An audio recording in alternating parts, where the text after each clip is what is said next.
Welcome to college football. Well, what are we waiting for? Let this episode begin with a banger. Ba-bam, ba-bam, ba-bam. Hello.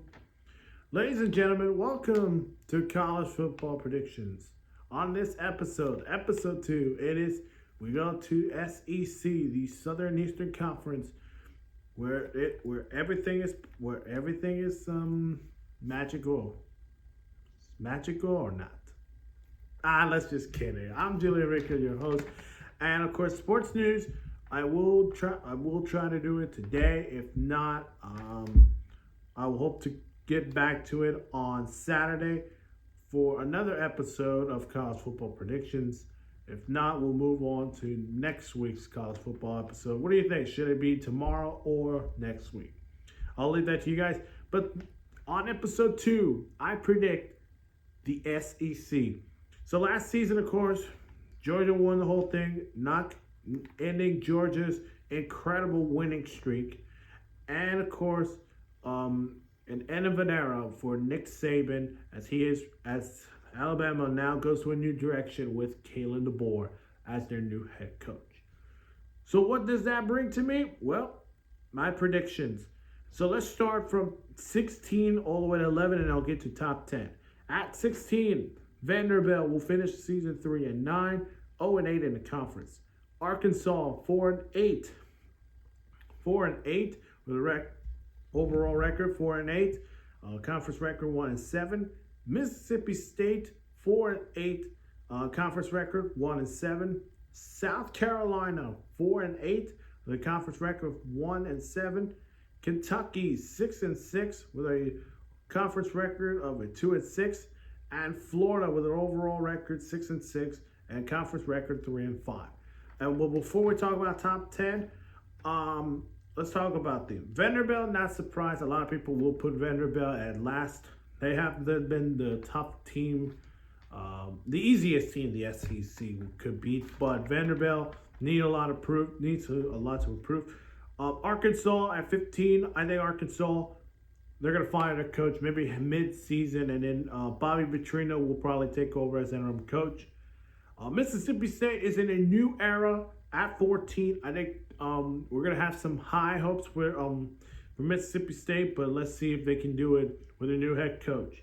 South Carolina, of course, this is not Spencer Rattler. We'll see what happens there in South Carolina at 13. Number 12, Liam Cohen, Kentucky. Of course, Liam Cohen out from OC jobs in Kentucky to now the OC in Tampa Bay as the offensive coordinator in Tampa Bay with the Buccaneers. So there's a lot of questions on the OC coordinator, if the offensive coordinator is going to call the plays, and who will be quarterback QB1 in Kentucky.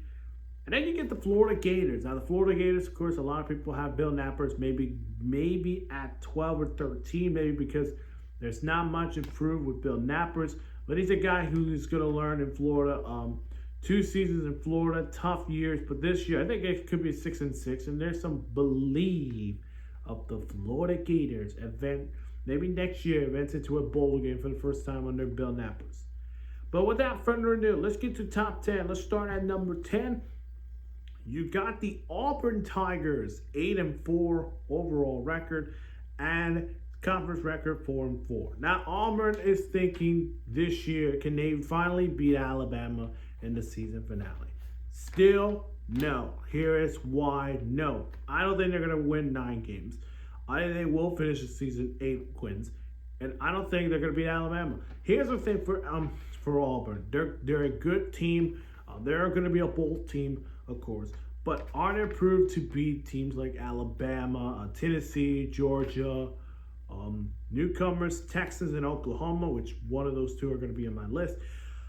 But Auburn is a good program. It's a good program. You got to think of maybe this year could be the year they could finally end the curse against Alabama. But I don't know. I don't think so. I think they will finish 8-4 overall record and a conference record 4-4. At number 9, you have, shout out to Jerry's, Oklahoma Sooners will finish the record 8-4, and the conference record 4-4. Now, Oklahoma has a good test in their schedule. Of course, they got Ole Miss, Tennessee, Alabama, Auburn.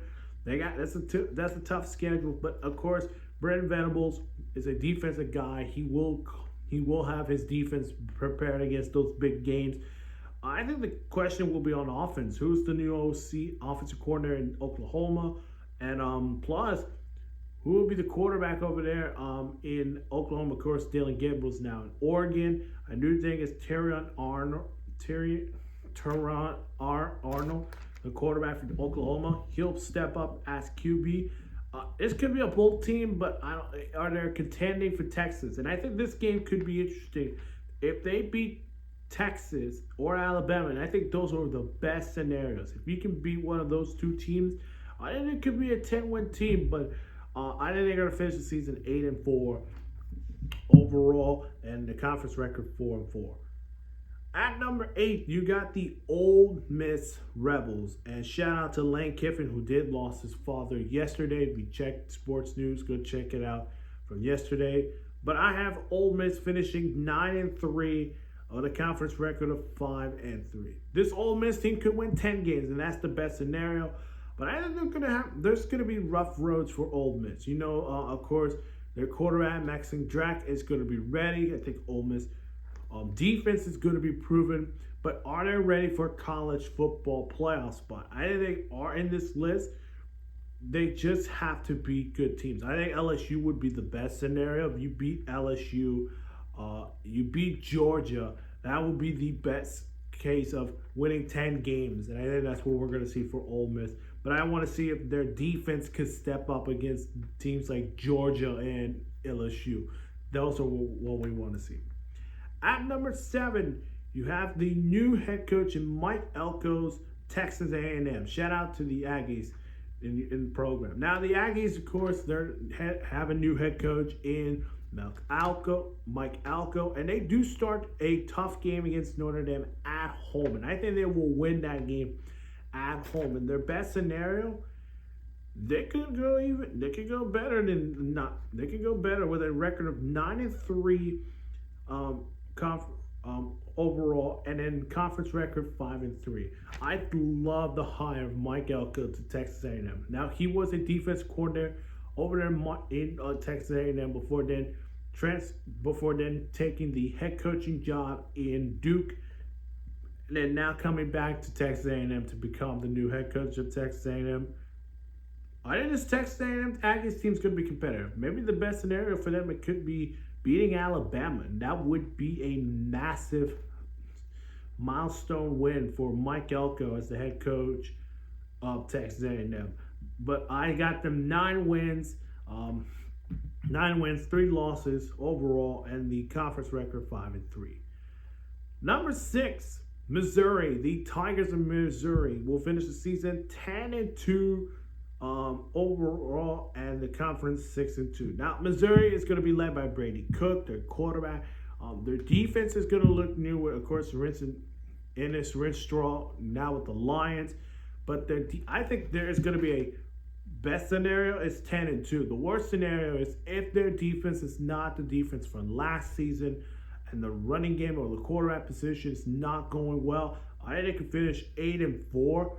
That's the worst scenario, but I think they're going to play really good. I think Brady Cook will have his best season in Missouri. I think they can really be a contender for the SEC championship game in Atlanta.